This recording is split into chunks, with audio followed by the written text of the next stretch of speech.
I sit on both the Locke Foundation Board. I also serve on the Locke Management Corporation Board. The town of Locke has two boards. The boards are the cultural boards, which oral history is part of. Stuart Walthaw and I sit on the property management board. We take care of the common areas of the town of Locke, the streets, the electricity, and Pat is here trying to encourage us to give us more money so that we can take care of some of the renovations and some of the buildings. But I'd like to give this opportunity. We would not be here if not for the Locke Foundation. Stuart Walthaw, Chair, would you please share with us about Locke Foundation?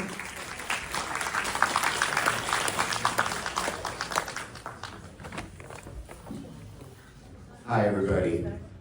Wasn't that film just great? Let's give it up for one guy. I know for a fact what a labor of love that film was, and it's just so heartwarming to be able to share the memories of the incredible women of the Delta. Again, my name is Stuart Walpole. I'm chairman of the Locke Foundation. And this is one of the proudest days of my life, seeing what our Oral History Committee has created here, and we're hoping to share more in the future. The Locke Foundation, the mission of the Locke Foundation is to educate the public about the history and the culture and the legacy of Locke. If any of you have been to Locke, hopefully you've had an opportunity to come to the Locke Boarding House Museum, which not only the Locke Oral History Project is part of, but we have a very active artifact and archival program, scholarship program. We're responsible for the Locke Memorial Park, which you got to see in the film with a list there. A place of solitude where people could come and think about Locke and its history. And I don't know if I'll get a chance to talk up here or not, but I've been living in the Delta for about 50 years. I've lived in Locke for about 42 years. And it's so heartwarming and meaningful to see the stories, especially expressed by those who were born in Locke or spent their youth in Locke.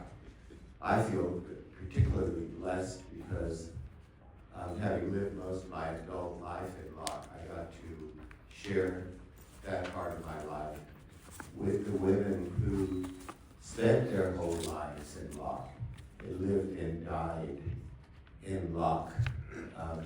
Women like Connie's mom, they got here in '69. There's Grace Lee, daughter-in-law of Locke founder Ping Lee. Well, I can't even mention all of them. I'm just so blessed to be able to be taken into that community. Pardon me, I'm getting emotional here, but one thing that I vowed once Mother Connie King passed away was that I wanted to keep her memory and her legacy alive. And this film really satisfies a lot of what I wanted to express about this wonderful woman who lived in Locke for 62 years. And anyway, for me to be able to have such strong women who, through the suffering and travails of their lives, could still get up and laugh and love again. And I'm humbled by the love that was given to me while I was in Locke. So anyway, again, I thank you for listening to me, and I really thank you for showing up, and I really thank Mia and her artistic vision. So,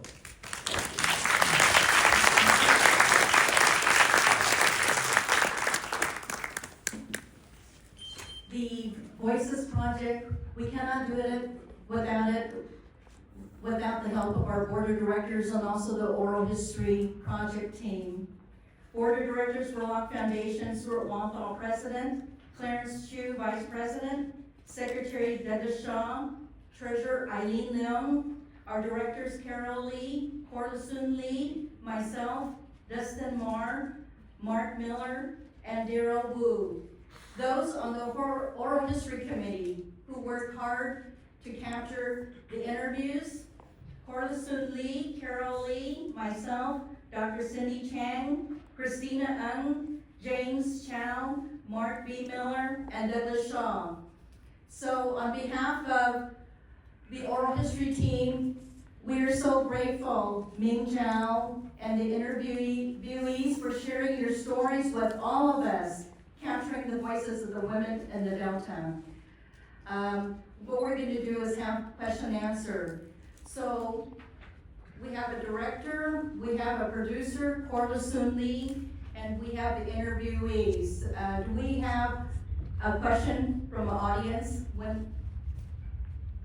Anybody from the audience would like to start a question? Okay, we have one question here. Hi everybody, my name is Kulvinder Singh. I've been doing a little research on the asparagus and the delta, the southern part of Sacramento County.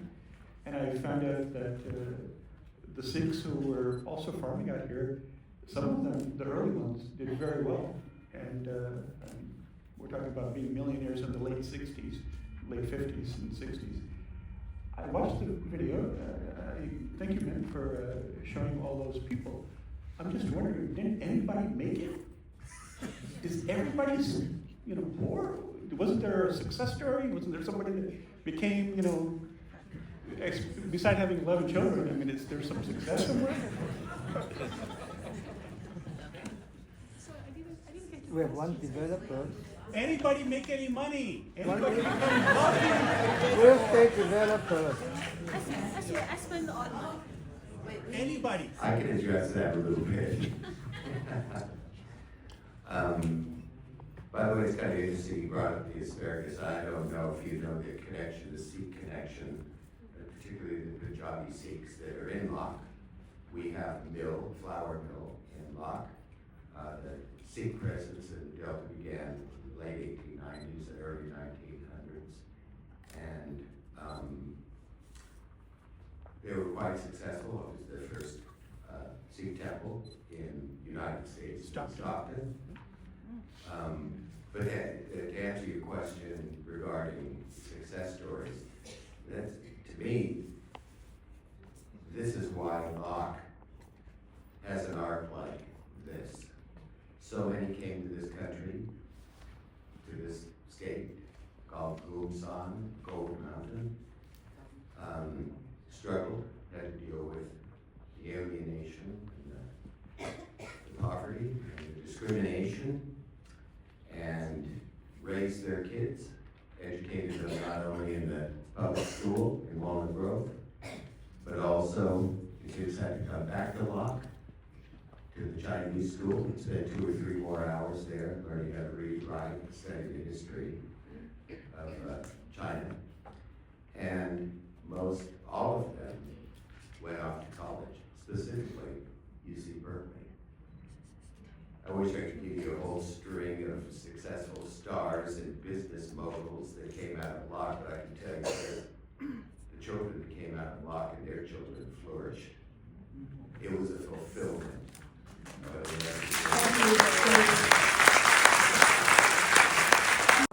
What is a significant contribution of your own story to the downtown? So we'll just start.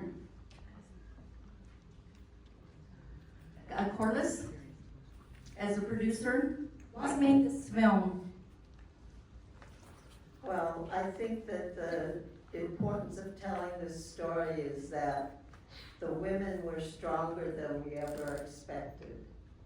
They were the backbone of the community. And like my grandmother raising 11 kids, and then her children went to college. My mother, being the oldest, didn't get to go to college, but she became a very successful businesswoman, and that empowered her to teach my sister, who studied home ec, to become an aeronautics engineer. And I learned from them, and from them, I became a builder, developer of homes, and had my own company in doing this. So you can see the train of experience and the train of thought that the women had, the voices that they had to continue to become more and more powerful as life went along.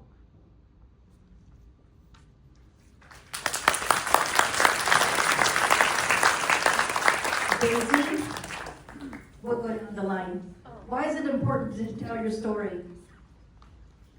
Well, I was the youngest kid of 6, and, I recall not saying a whole lot. I was the littlest, everyone was older, already went off, and, when I went off to college, it was terrifying. I went from a small community to a college that had a population of 28,000 or something, San Jose State, and it felt, I wanted to give up because I didn't like the new environment. Everybody, I saw all these people I didn't know, and I went back home that summer, and I told my mom I don't want to go back, and she told me in no uncertain terms, you are going back to college. And she was not educated. She maybe had a few hours of classroom time when she lived in China, but for some reason she realized how important it was to become educated, and I became, I studied art, and that was really disappointing for them because, what are you gonna do? You don't make a living as an artist, or very hard, but they put up with it, and then when I came home and said, I have a job as a gardener, that was, it's like, are you kidding? You're trying to escape that. So, I don't know how you determine what's success, but I've become successful in the gardening world, and maybe not monetarily, but a lot of people are. Thank you, Daisy.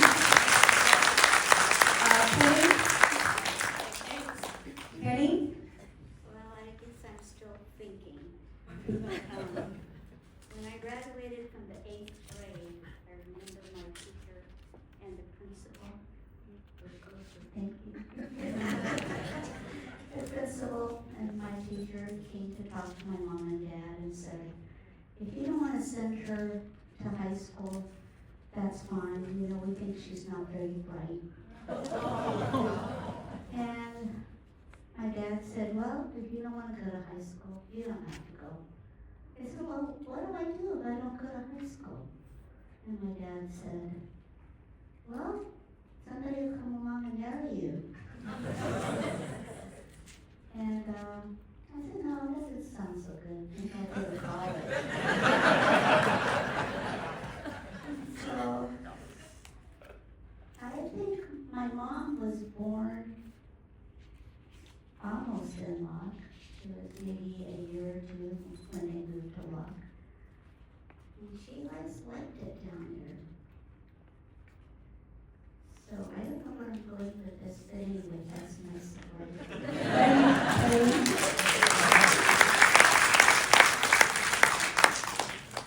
There are so many stories to tell. And I'm looking around, and two of my kindergarten students came up to me. And I'm so proud of them. And then I thought of my own history. If it weren't for my father walking from the village in China to Macau, getting on a merchant ship and landing in New Orleans, and made his way to San Francisco and then to the Delta, I wouldn't be here today. And for that, I am grateful and thankful. But again, like I say, there are so many stories to tell. I could be up here all day, and I don't know what stories you would like to hear. Thank you, Lily. But wait, I have one more thing. There's always one more thing. Doctors hate to hear that. I have one more thing. I've come across Penny again, and we were the first Head Start teachers in Sacramento County.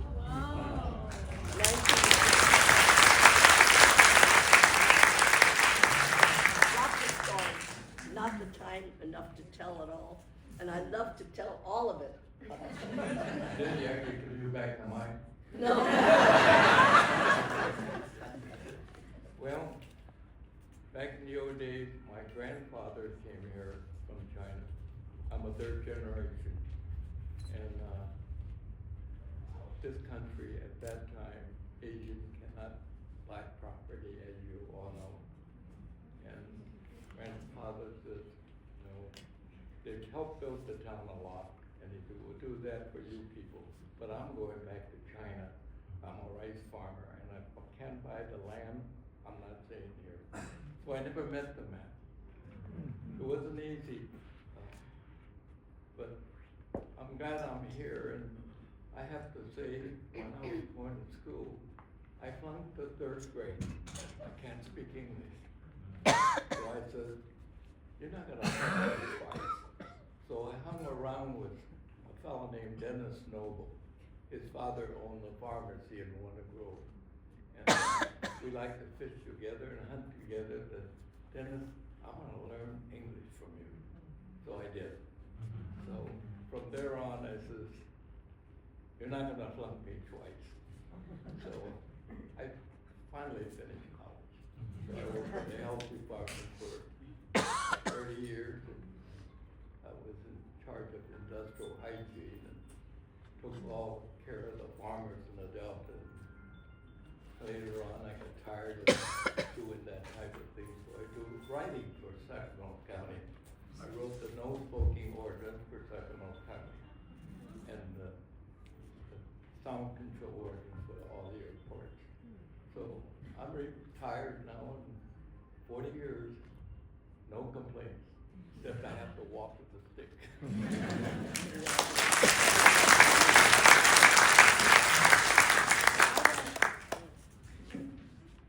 I want to reiterate that all of us have a lot of stories.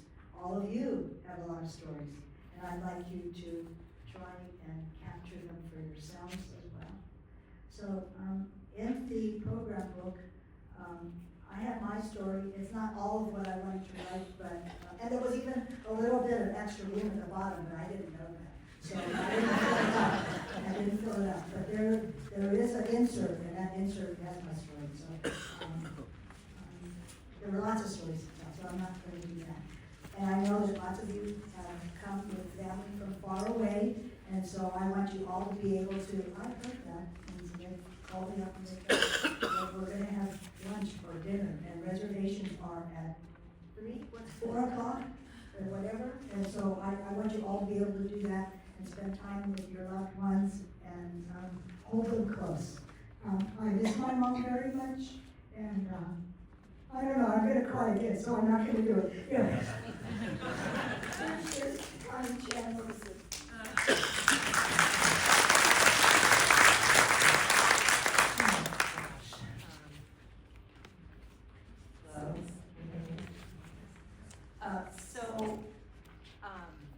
I think as Phil mentioned, I was probably the last wave of young people who arrived in Lock in 1969, and many of the folks up here I did not know until this particular project, and the work of Min and Carol, lovely Carol, and so many others, of Corvus, who spearheaded this effort. So I just want to thank you to all of the women and the men who have been a part of this community. And in essence, I think my story is really all of these I have privilege and I have honor and I have responsibility as a woman to be able to tell and retell these incredible stories in ways that I probably couldn't do justice at all, and really pay homage to the incredible experiences and not only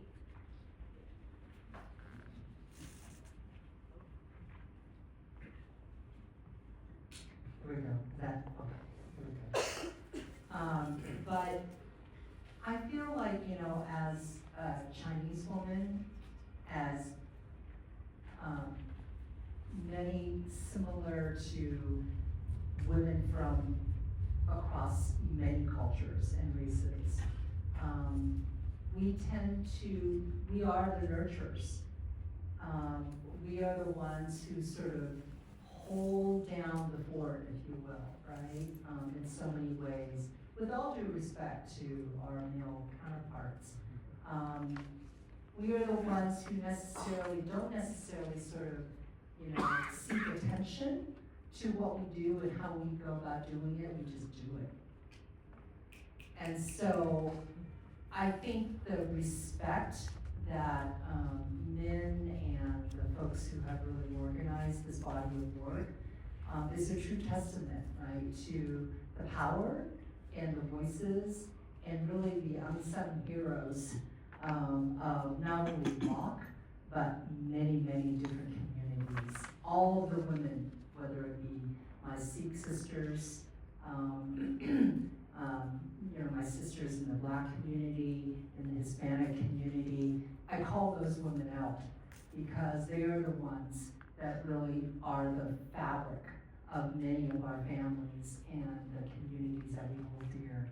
And so this is really about all of you who are out in the community right here in this circle, in this auditorium, and all of the other women who aren't here necessarily, who didn't have the opportunity to perhaps be on this stage or be represented in a film like this, but who we know have their own very powerful stories to tell. And so, as Carol mentioned, please seek them out, because I can tell you that it matters, right?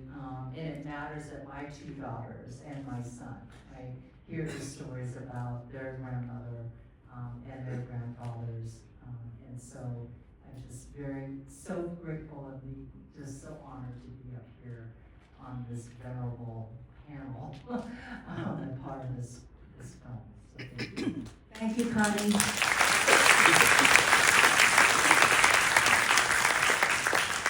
Next question is for Director Ming Zhao.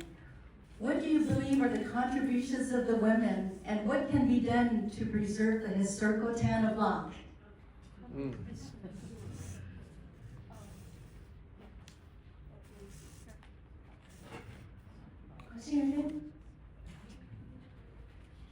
What do you believe, now that you've captured the stories of the women, what can be done to preserve the historical town of LOC? Okay, so for the first question, what I believe, I grab the stories, and I grab the stories from, I can feel that from your laughs, from your tears, from your cries. And in the past 3 years of the production, I was touched quite often, honestly. I didn't cry in front of my interviewees, what I should call grandma, mothers or sisters, but I did cry. I mean, like, when I sit down with my laptop, review those footage, I feel like I was talking to my grandma. I didn't have a chance to talk to her when I was little, so I feel for them.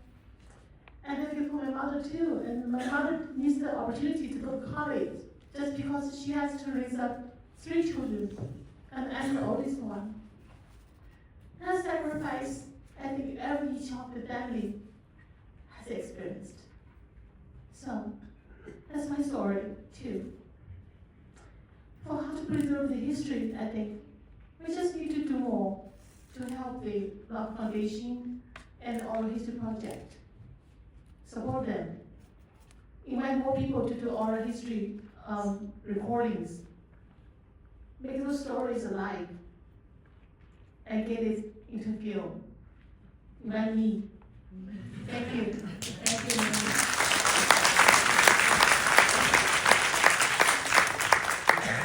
Okay, we take an audience question. First of all, congratulations on this wonderful film. My question is just for in general, what is the Chinese name for Locke? I mean, we hear it as Locke, but it really has a Chinese name. So the Chinese name is Long Ku, is my dialect, and Long Ku in my dialect means a happy place. So, translation, Long Ku, Lucky is how another dialect might say it. And, you know, just like Walnut Grove, you'd say Mongolu, that's bad. But anyway, it is, Lucky maybe, and those Chinese characters mean a happy place. And how about Portland? That's the Chinese name. I don't know that one. I just want to quickly say that I do have a connection to the town of Locke. My children's great-grandmother was the school teacher. She taught English to the farmers, and she taught Chinese to the children. And my children's great-grandfather was the minister of the church. So Dr. Shepherd built the church for him. And I Thank think you, that would Liz. be 1900s, early. Please contact our oral history and we can capture your story. Another audience question? I Oh, wanted answer? to answer your question, if I heard it correctly. Hold it you closer to your asked mouth. about the Hold it closer. origin of the name of Locke. It was named after Clay Locke, and Clay Locke was the man that owned the property, owned the land there, because none of the people that lived in Locke could own any land. So we were tenants of Clay Locke. And my father was one that used to walk around to collect the rent, and he would get it to Mr. Locke. But anyway, that's what the town is named after, Clay Locke. I don't know if he has any ancestors here or not, but that's how we got the name, Lucky. In the Cantonese dialect, everything is lucky. Some people say it's lucky, but we are lucky that we do have the name Locke. We have an audience question on this side. In the context of the 1880 Exclusion Act, essentially stopping Chinese laborers coming into the U.S., there were some exceptions where merchants could come in and students. And I'm wondering if the fact that there were 7 stores within a narrow radius, and I don't know, Nidhi, if your restaurant was able to bring in people, but yeah, how were these females able to get into the United States? I can address a little bit of that. The gentleman was referring to the Exclusion Act of 1882, which, by the way, is the only federal act that specifically mentioned race. Even 1066, which excluded, which in turn the Japanese did not specifically mention any race or ethnicity. You probably all know, it started with the gold rush, then it went to the Transcontinental Railroad, the building of the levees, and then when the Chinese were no longer needed, a series of exclusion acts that really culminated in that Exclusion Act of 1882 was initiated. However, people could still come to the United States if they had money. Probably the more common reason would be is if you had family in the United States. There were people in China that did have family in the United States, but they had no intention of coming here to the United States. However, they did have a commodity, and that was their name. And it would be possible to go to that family in China, and for a fee, they would tell you everything about that family. And if you came, for instance, if you came with your brother to Angel Island, they would separate you and interrogate you and say how many rooms are in your home, what are the names of your brothers and sisters, etc.